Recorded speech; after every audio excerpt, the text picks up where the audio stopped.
music for a little bit. Maybe we don't have to take off the music, but definitely for the intro. Let's see. Boom, boom, boom. Then we're gonna go ahead and take off the the chat is fine too. Okay.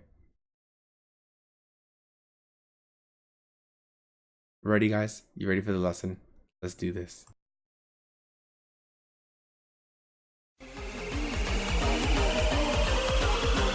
What Sparta gotta do? What?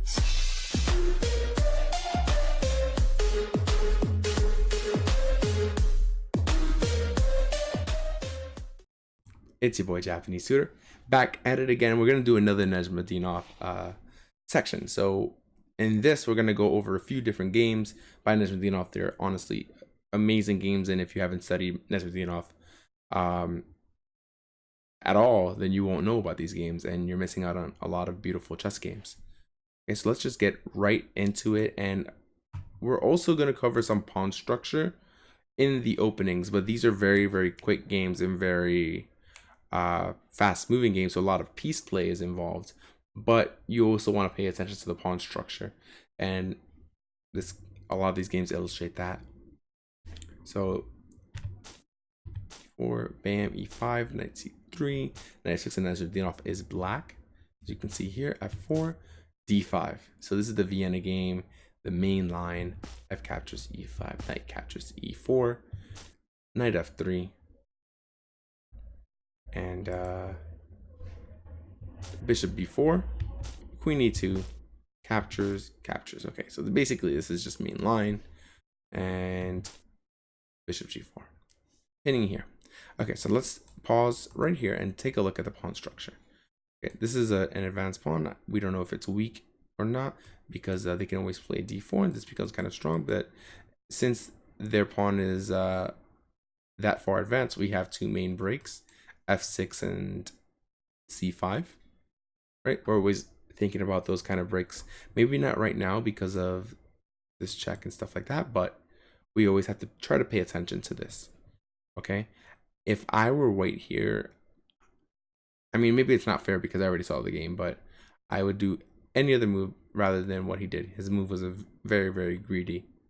Okay, so here. And I want to pause right here and kind of give you some quotes about Nezhmetdinov. And honestly, Nezhmetdinov, in my words, was the best attacking player of any time.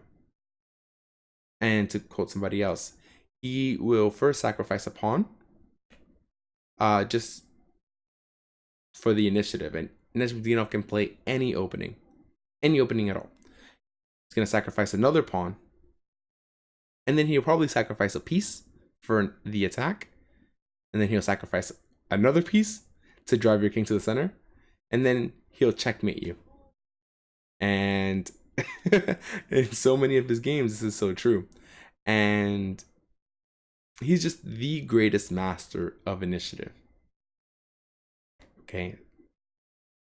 And even the most renowned attacking player, Mikhail Tal, lost to Nezhmetdinov. He was extremely happy just because of the game.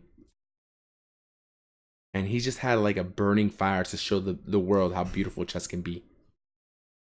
And he did not belong amongst the elite because he was too much of a genius. He belongs on top of them. And I'm always inspired by his games. Okay, back to the games. c6, queen captures b7, bishop captures on f3. And this is very, very weak, right? Kind of ideas like this. Queen captures a8, bishop captures g2. Again, playing on the same idea. Bishop e2, queen h4, king d1. And I will let you pause here. So if you're on YouTube, go ahead and pause the video and see if you can find the winning combination. If you're on Twitch, you get to see it live, and now on Chess TV. So we're going to go ahead and knight f2, king e1, knight d3, king d1, queen e1 check, rook captures e1, knight captures f2. Sorry, not knight captures f2, but just knight f2 checkmate. So knight f2 checkmate. What an amazing move. And in the middle of the board, you get a smothers mate, and that's not in the corner, but it's in the middle. And just for going for one pawn and then not respecting their threats, you get checkmated. And this is just one of many, many beautiful games. Okay. All right, so let's go ahead into the next game. And the next one is in 11 fish. So 11 fish is a Sicilian opening where it can get quite tricky. Okay, you push an f4 early and you have to play correctly, or else black gets in trouble. And it happens in the dragon variation. So definitely, if you play the dragon, or if you hate to play against the dragon, I really, really recommend these lines. And just study them. It's such a great one. Okay, so let's go into this. So the first Rashid is white. E4, C5, knight f3, d6, d4, c captures d4, knight captures d4, knight f6, knight c3, g6. Very standard. f4. Okay, so this is called the 11 fish variation. Bishop g7, e5,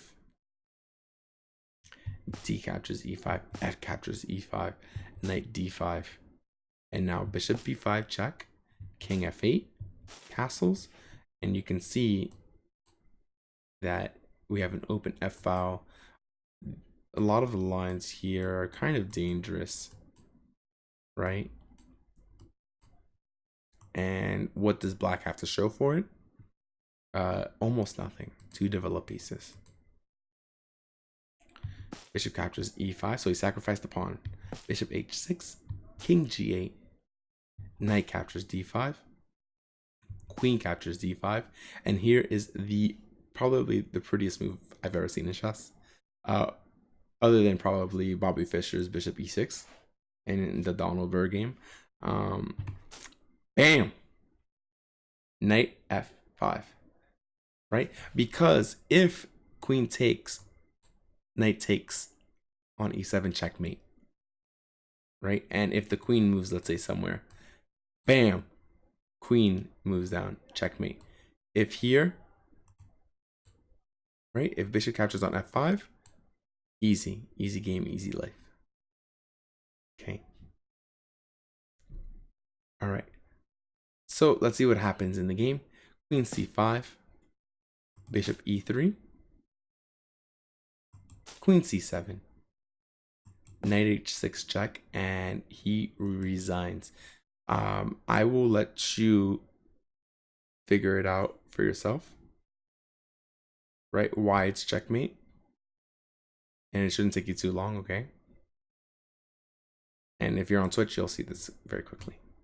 So any move that he makes, right, because the bishop cuts this off, is checkmate because of the rook.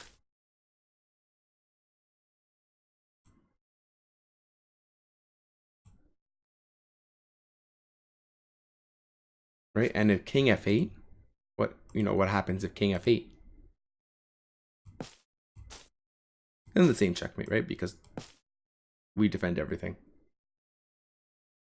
So it's very Nez to meet you. And yeah, just fire on the board. And if we see this, let's go over it one more time. E4, C5, knight F3, D6. So this is just regular dragon, right? And again, if you hate playing into dragon, consider this variation, F4, 11 fish. It definitely is a tricky opening. I think that with correct play, you get an equal game, right? So you're giving away white's advantage. But if they don't play the right moves, then they will lose very quickly. I have one very common trap actually, so let's actually go here. Let's say one very, very common trap is, let's say they play bishop e3, which is not the correct way to play. Is what happens after knight g4, right? It's defended by the bishop, right? Then here we can play bishop b5 check, and the only move is king f8, and now we can play bishop g1. And the reason that they cannot defend is because queen captures on g4 and the bishop is pinned to the king, and we have 2 defenders on it. And let's say if what happens if knight c6, then after knight c6, this is pretty obvious. Knight captures c6, b captures c6, and now just bishop captures c6, bishop d7, and just bishop d4 is good enough. Oops, sorry. Bishop d5 is good enough, but also bishop d4 is good enough. I was thinking about bishop d4 in my head, but yeah, bishop d4 on the board. Yeah. Anyways, that's a very nice line. But let's go back into Nezhmetdinov's game. Bishop g7, e5, boom, boom, knight d5, bishop b5 check, king f8. And when you have to play king f8 in this kind of position, it's very ugly. Castles, and it's already extremely winning for white. And just getting greedy for more material is no good. This check is really nice, and if bishop here, right, bishop captures, king captures, and now queen f3, threatening both the piece and to go here, and again, a very strong threat. Okay, so we can go to the next game, and if you guys have any questions, let me know either down below or right now in the chat. Okay, so yeah, nice. Thank you.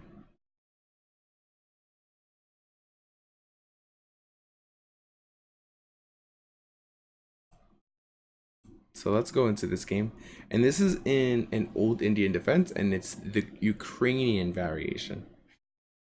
I played it once upon a time ago. So it's like c4, d6, knight c3, e5, knight f3, knight b7, and this is called the two knights variation.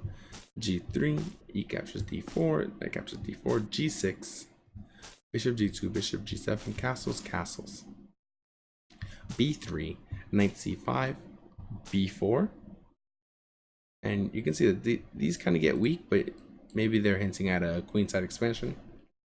Knight e6, I think, where the knight is well placed, and if takes, then we have a really nice pawn center and the open f file, and that's kind of what we're looking for, and it gives us this 3-4 without the e pawn.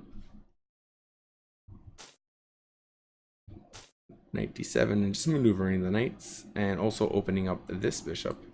Here we go. Bishop b2, knight e5, knight a5, knight d4. Right, knight d4, queen cannot take because of knight check. Once you've recaptured either with the bishop here or move the king, then the knight can go ahead and take your either if you don't take the knight, then the knight can take your queen. If you do take the knight, the bishop can take your queen. It's a really nice move saying, hey, yeah, you can't touch me, right? After knight d4, knight a4. Okay, you might ask yourself, okay, why not just f4 here? And we'll take a little break. Why not f4? Right? You know, knight g4 is actually a really strong move in the position, and it just leaves a lot of holes in your camp. Although the bishop is here for now, but just leaves a lot of holes. Maybe e4 after to make it sound, but maybe at that time he didn't want that.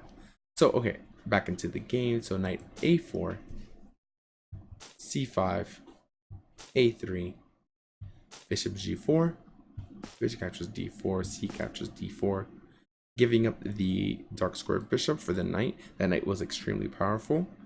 But usually in these kind of positions, the fianchetto kettle positions, you don't want to give up the counterpart to this bishop. Usually. h3, bishop e6, c5, b5, c captures b6, a captures b6, bishop captures a8, queen captures a8, knight captures b6, queen a6, knight a4, bishop captures h3, rook c1, d3, and we're gonna see some fire on the board soon. It seems like white is pressing. Captures, queen a8, threatening checkmate here, and obviously they saw it. f3, knight g4 with a very powerful threat. Here, bishop d4 check, king h1, queen to d5, going to swing the queen over to deliver checkmate. Rook c2, bishop captures f1, and it is game over. If queen captures on f1, what happens? Right? Queen h5, and we are coming here to checkmate. If queen here, checkmate, right? What happens if we don't take? Let's say we just play this rook to get in the way. Right? Then we can just take, and it is also a mate. Let's say the king captures. Well, the king can capture, right? Because of checkmate. Right? And if queen captures, let's say for some weird reason, then just knight captures, and obviously this is winning. Okay, so it was a very, very nice mate in the Ukrainian variation. And here, Andre actually just resigned. Okay, so off to the next game, and I really like the next game. It's in a Sicilian Khan. I like playing against the Khan, and I like playing my variation, which includes a little finesse. But the Bastrikov variation is a very nice one as well. So if you don't like the Khan or you don't like the Taimanov, check this variation out. And again, if you have any questions of anything I've been going over so far, check it out. Check it out. Comment down below. Comment down below, or if you're on Twitch or YouTube, you can comment in stream.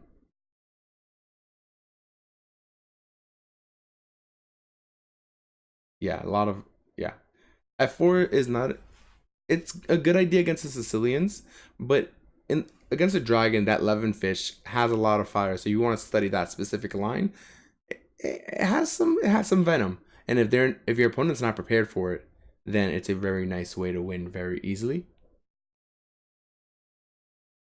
Okay, what was his rating? Like over 9,000, I think. I think his rating was over 9,000. So let's go over it. E4, C5, knight F3, E6, D4, C captures D4, knight captures D4, A6, right? Going right into the Khan. Knight C3, Queen C7, Bishop E2, Knight F6, castles. And the good thing about Nezhmetdinov is he knows a lot of theory and can go into any position, but somehow he'll find some way to sack. He'll just find a way to sack and just destroy your position. Knight C6, Bishop E3, Bishop B4, Knight captures C6, B captures C6, Queen D4, attacking the bishop and defending the knight so our pawns don't get doubled. Bishop D6, F4. A little baby threat of this, but we're not really threatening that, but we're kind of inducing E5, because if they don't play E5, we probably will. So E5, Queen D2, E captures F4, Bishop captures F4. And after Bishop captures on F4, Bishop captures on F4, Rook captures on F4, D6. Now releasing the Bishop, but the Bishop doesn't really have any good place to go except for E6 right now. And where's this King going? Because if the King goes over here, then we have a nice potential exchange sacrifice. Okay, so Rook D1 attacking here, and there's no real good way to protect this pawn. If you push D5, suspicious, so you kind of are forced to play King E7 here. After King E7, Rook F2. So why Rook F2? Why not just like Queen D4 or Bishop C4? The world may never know, but I think it's so that we defend any checks, right? And help solidify our position in a little bit. So H6, Queen D4. Queen D4 hitting this, it's a very nice threat. Bishop E6, E5, he captures E5, Queen C5 check. There he goes, sacrificing a pawn for the position. King E8, Rook captures F6, G captures F6, and it is GG. One move seals the deal. Can you find that move? Now, if you're on YouTube, I recommend that you pause it. If you guys on Chess TV and on Twitch can see it live here. Knight to e4 just wins the game completely. So let's say they don't really respect that. Let's say here, first of all, right? Just allows this. And it's GG, right? Queen captures c6, king f8, captures. GG. Total domination. I'm up a piece and a few pawns. And there's no way to come back from this. Right, and I have 3 connected pass pawns. Right, what's another move? Let's say instead of queen e7, what happens? Let's say if, I don't know, we try to get some space. Bishop d5, cutting off everything. Right, then rook captures d5, right? Because boom. Okay, so let's say rook d8. Then the obvious, maiden one. Okay. And just Nezhmetdinov is so good. Like it looks like a very equal position almost. It seems like white has a lot of space and white is pressing. You know, at first glance, maybe rook d6 might look nice, you know, or maybe even bishop f3. But in this kind of position, Nezhmetdinov just finds the right move because the king is out of squares and his pieces cannot do anything. The exchange sacrifice is the best move. Maybe not even taking. Maybe, I don't know. I mean, you kind of had to take, and then 94 is just rushing. I said it before and I'll say it again. Your videos are dope. Thank you so much, Doctor. I really appreciate that.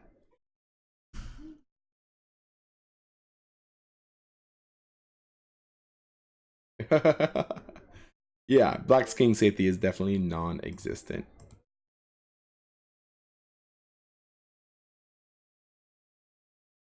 Okay, so let's go into the next game, and the next game is a kind of a special game because of you guys probably know this guy.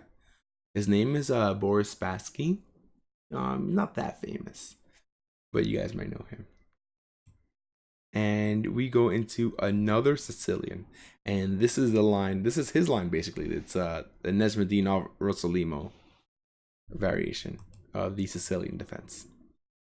Okay, so e4, c5, knight f3, knight c6, bishop b5, g6, castles, bishop g7, c3, knight f6, queen e2. And I like these kind of positions for white as well, with this queen e2 self in c3, but sometimes the bishop being on g2 in a lot of like KIAs, and also against the Chigorin variation against the French, I really enjoy. So it's a line that if you guys like this kind of setup, you should check it out. Castles, 598. Not a pretty move to make, but the knight can find his way to greener pastures through c7 and e6 or d5. In some cases, b6, bishop a6, or even taken to the center. But in these kind of positions, sometimes it's better just to take here this way and push your pawns. d4, knight c7, bishop a4, c captures d4, c captures d4, d5. And this is a kind of a common break in a lot of these c3 sort of Sicilians. Or it became a c3 Sicilian, kind of. With the queen on e2. It's kind of weird. h3, rook over to b8, bishop c2, b6, bishop d2, bishop a6, bishop d3, bishop captures d3, queen captures d3. And this trade is kind of good for black, right? Because this bishop really can't do much, even though it only has one pawn in the center. I mean, where's the bishop really going? And I think this is his best course of action, trading off the bishops.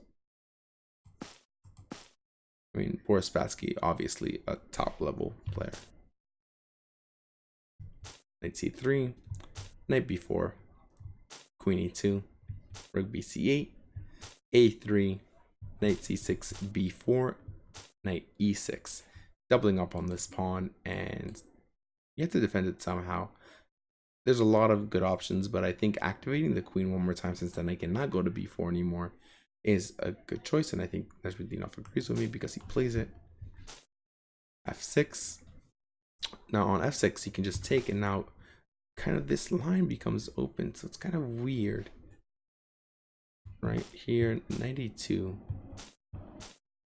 Rook to c1, rook a to c1, a5, b5. We're not opening up that side. Give me that. We'll exchange a pair of rooks. And here we go. Let's start activating our pieces. Rook c4, preventing a4 from being pushed, and attacking this pawn one more time. Knight captures e6 first. Then queen captures is forced. Rook e1. And making use of this open line now.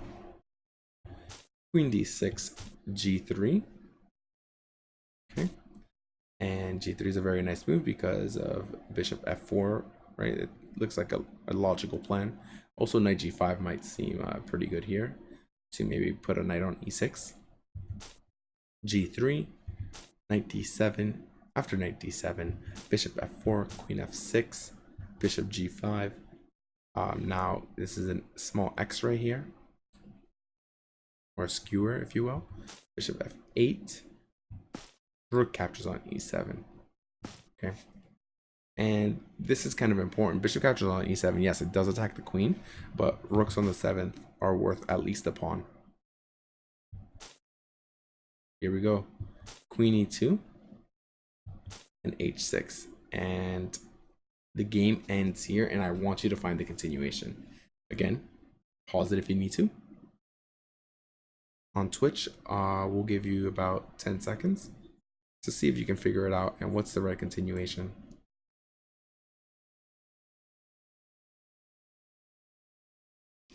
And hey, Panorama, how are you?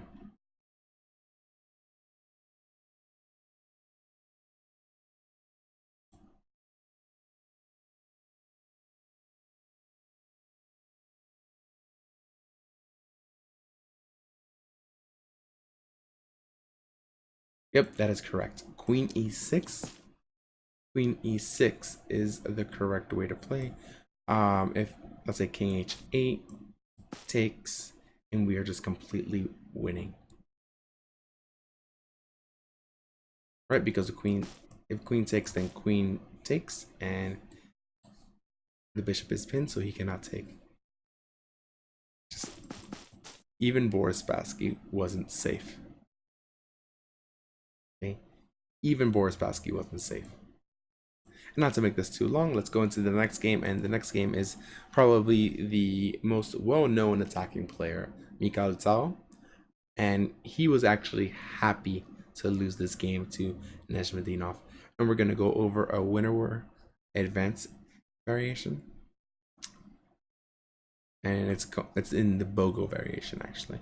So e4, e6, d4, d5, knight c3, bishop b4, e5, c5, and again, Nezhmetdinov can play everything and has theory in everything. Bishop d2, knight e7, a3, bishop catches c3, bishop catches c3, b6, b4. So this is a very nice break point. What do you want to play here? But yeah, queen c7. You don't have to make a decision right now. Knight f3, knight d7, attacking a potentially weak pawn here.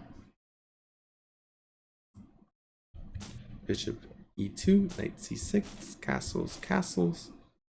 B captures c5, b captures c5, d captures c5, knight c captures e5, and there's that weak pawn that we were talking about.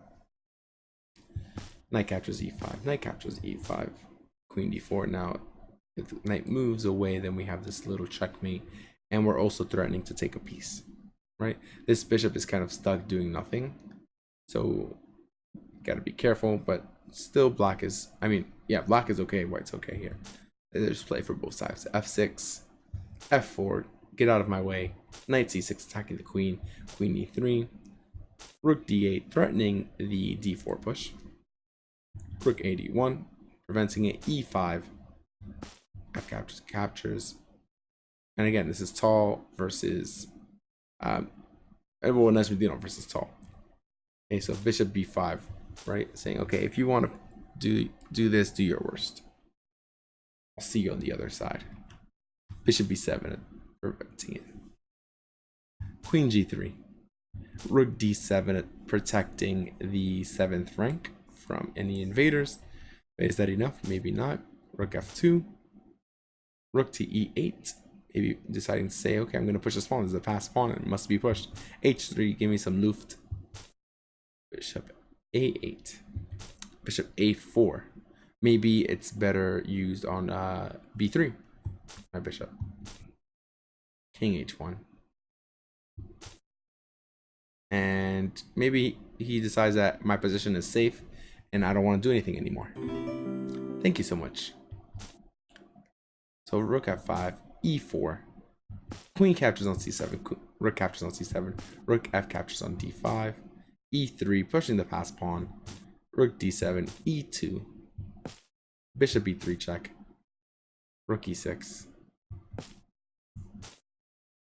And he's like, okay, I'm just going to get a passed pawn and I'll be good. And GG. After king e8. The best move. And after this game, Mikhail tells, this is the happiest moment of my life. Okay. So thank you so much for being here and enjoying it with me. If you like the video, consider subscribing and also liking the video. And if you want to chat with us, you can go to our Discord over here. And if you want to get better at chess, you can go to the books that I recommend. They're all on Amazon and it's affiliated link. So I get 8 cents or maybe 10 cents if you buy a book. And if you need a chess coach, let me know. Down below, the Patreon link is there. So thank you so much for being here and I will see you next time.